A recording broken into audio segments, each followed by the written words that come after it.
Lalu bagaimana peluang tim Garuda Muda di grup A Piala Dunia U17 menghadapi Ekuador, Maroko, dan Panama? Apa yang harus disiapkan oleh pelatih dan pemain agar bisa lolos dari penyisihan grup?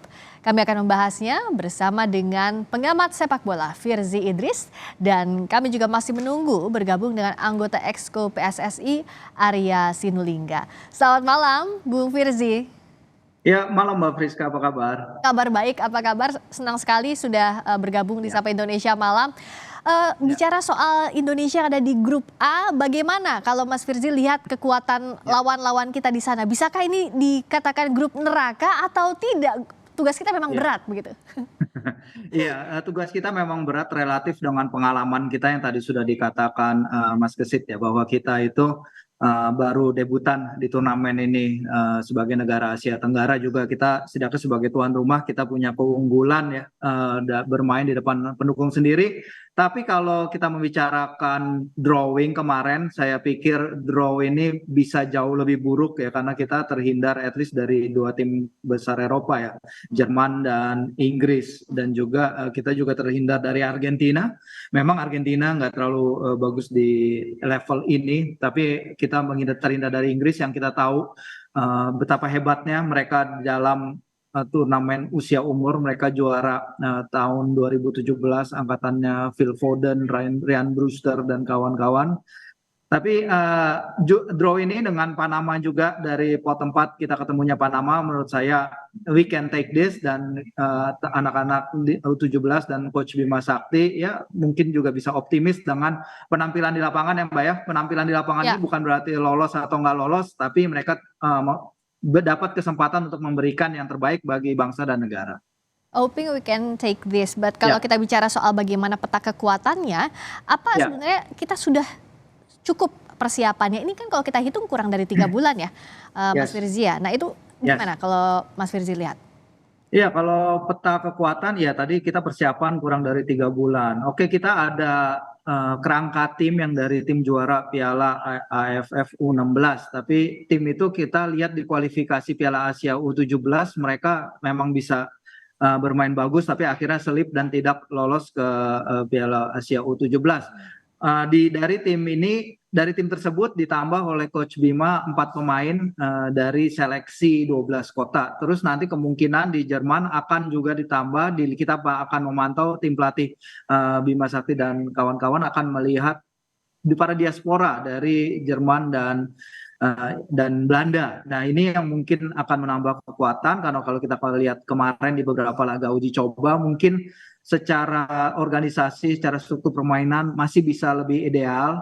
Karena kalau kita lihat di grup lagi ya Mbak, bukan hanya sejarah partisipasi dari negara-negara lawan kita, tapi dari turnamen terdekat mereka ini juga sebenarnya tim-tim bagus. Maroko misalnya, mereka Ya. runners up Piala Afrika U17 2023, bahkan mereka hampir menang turnamen itu kalau nggak selip ketika melawan Senegal. Sementara Ekuador itu runners up CONMEBOL Sud Americano U17, kejuaraan antar negara-negara Amerika Selatan U17, dan mereka itu hanya kalah dari Brazil, sang pemegang gelar Mhm. Piala Dunia U17 yang terakhir ya Ya. 2019. Memang beda generasi, tapi Brazil adalah Brazil, selalu tim kuat. Dan untuk Ekuador bisa lolos sampai ke fase final, dan kita tahu juga di Piala Dunia Ekuador diperkuat pemain-pemain luar biasa kayak Pervis Estupiñán, kayak Ya. Moises Caicedo. Jadi pertumbuhan perkembangan sepak bola usia dini mereka juga sangat bagus. Nanti kita di Jerman, tapi kan uji Yes. cobanya ini lebih ke friendly match. Bagaimana Ya, melihatnya agar friendly match ini bisa apa ya kalau kita katakan dianggap seperti suasananya seperti Piala Dunia U17, karena kalau tidak ya, begitu kan suasananya akan beda ya, Mas, ya. saat friendly match dengan saat laga sesungguhnya. Ya, ya benar. Memang benar, ya Coach Bima pasti ingin mencari lawan-lawan yang punya karakter permainan dari negara Amerika Latin, dari negara CONCACAF dan lain-lain. Tapi Ya, memang it's impossible to replicate suasana game dalam pertandingan uji coba ya, ya, apalagi training camp di luar negeri. Jadi training camp di luar negeri itu bukan mencari atmosfer pertandingannya, tapi bagaimana mencari kohesi tim, bagaimana struktur organization, kerjasama antar pemain, bagaimana mungkin kita melihat pemain-pemain diaspora, apa nilai plus yang bisa mereka datangkan kalau mereka direkrut, apa yang sudah cukup dari tim ini kalau misalnya tidak ada pemain tambahan. Karena itu tadi, bahkan Panama pun kan lolos ke Piala Dunia U17 ini sebagai semifinalis di CONCACAF U17. Jadi banyak pengalaman tanding dari negara-negara yang akan menjadi pesaing kita. Jadi gitu sih Mbak. Jadi artinya kalau apa yang bisa dipersiapkan selain merekrut Ya. Timnya, anggotanya, pemainnya, juga secara teknik juga ini harus jadi perhatian karena lawan kita ini serius ya. Meskipun bukan Argentina, bukan Brazil, Ya. tapi Ekuador, Maroko dan Panama ini harus diwaspadai. Ya. Iya betul, tadi udah dibilang juga ya prestasi Ekuador tuh bisa lolos sampai ke perempat final Betul. edisi 1995, emang 2015 emang sudah cukup lama sih. Tapi mereka punya capacity itu, dan Ekuador itu selalu lolos dari 4 dalam 5 penampilan mereka di Piala Dunia U17 terakhir. 4 dari 5 penampilan di fase grup mereka bisa lolos. Jadi saingan utama kita pasti akan ada di Ekuador. Harapan kita untuk mendapatkan angka pasti ada di Panama. Nah, di lawan Maroko apa aja bisa terjadi. Tapi kita juga harus ingat bahwa U17 seperti kemarin juga Presiden FIFA Gianni Infantino bilang, ini adalah platform, ini adalah awalan bagi para pemain untuk merasakan atmosfer sepak bola, untuk merasakan turnamen sepak bola kelas dunia. Jadi apapun yang terjadi nanti, ya saya sih mengharapkan memang para pemain memberikan yang terbaik dari mereka. Tapi kalaupun hasilnya memang masih belum mencukupi, saya pikir tidak masalah ya, karena ini juga adalah awal dari perjalanan karir mereka sebagai pemain yang nanti ujungnya adalah harapannya mereka pemain ini bisa menjadi bagian dari timnas senior muara sebenarnya perkembangan sepak bola usia muda, Mbak Friska. Kalau membaca per lini peta kekuatannya, bagaimana yang harus Ya. dipersiapkan oleh Coach Bima Sakti? Iya, yang pasti sih kalau lihat dari kemarin ya, persahabatan yang kemarin itu aliran bola di lini tengah, selain aliran bola di lini tengah juga adalah bagaimana bertahan menghadapi physicality pemain-pemain yang kita tahu Ekuador bagaimana karakter sepak bola Amerika Latin highly technical tapi juga highly physical, sementara Maroko dengan permainan yang khas, kita lihat juga karakter mereka yang bisa terbaca dari tim senior mereka di Piala Dunia 2022 kemarin, karena salah satu anggota tim itu kan juga lolos jebolan dari Piala Dunia U17 ya, si Sofyan Amrabat, dia bermain di Piala Dunia U17 2013. Jadi kombinasi dari itu, makanya kemarin juga di seleksi 4 kota kan juga dicari pemain-pemain yang punya tinggi minimal, yang punya kemampuan untuk duel udara, duel fisik. Jadi mungkin itu yang harus ditingkatkan, apalagi kita tahu anak-anak U17 dengan belum bergulirnya EPA, Elite Pro Academy, mereka nggak punya wadah kompetisi untuk terus mengasah kemampuan teknis mereka, mengangkat kemampuan organisasi mereka. Jadi memang kondisinya masih belum ideal sekarang bagi persiapan tim Mas Bima ya. Walaupun udah melakukan coaching training camp, tapi masih perlu waktu juga, Pak. Ya, belum ideal, tapi kita masih punya harapan besar. Dan sudah bergabung juga anggota Exco PSSI, Arya Sinulinga, yang tentunya kita ingin tahu bagaimana persiapan dari Timnas U17 di waktu yang singkat ini ya. Silakan Mas Arya, Bung Arya, selamat malam. Apa kabar dengan Friska di sini? Selamat malam Friska. Selamat malam, Ya. ada Bung Firzi Idris juga sudah bergabung. Halo Bang Arya. Ya.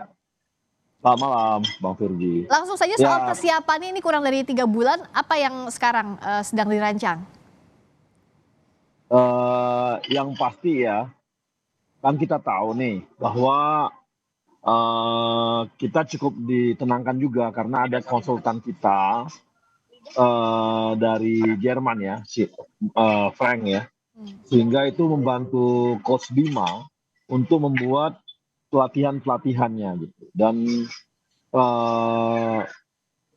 dia membuat pondasi dasar latihan yang dilakukan oleh teman-teman dari timnas gitu, dan bisa kelihatan juga kemarin kan baru beberapa minggu, 2 minggu yang dipoles oleh Frank itu kelihatan ketika bermain dengan Korea ada perubahan gitu, dan nanti terlebih kan teman-teman akan TC nih ke Jerman. Ya. Nah, diharapkan nanti di Jerman ini kita bisa dapat lawan tanding yang pola-pola seperti Peru, seperti Ekuador atau seperti pun Maroko di sana gitu. Dan semoga nanti dari selama sampai November nanti ke depan kita harapkan ada perubahan-perubahan besar juga di sana. Dan kita kan cukup dibantu dengan Dortmund ya. Dortmund itu membantu kita banget di sana yang karena kemarin Pak Erik kan ketua umum PSSI kan ke sana ya, ke Jerman, udah berkunjung ke sana, udah melihat semua bagaimana camp latihan mereka, dan mereka memberikan support betul untuk fasilitas lapangan dan semua ya selama di Jerman. Mudah-mudahan itu membantu timnas kita untuk untuk bisa mengejar ketertinggalannya dari yang selama ini gitu. Jadi Itu sih Mbak Friska ya. ya sudah ada support besar, salah satunya dari Dortmund tadi.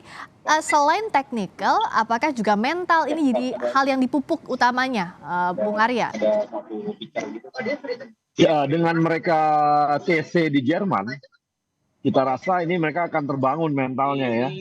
Dan gini Mbak, pengaruh betul ya dengan situasi timnas kita yang saat ini sangat baik ya.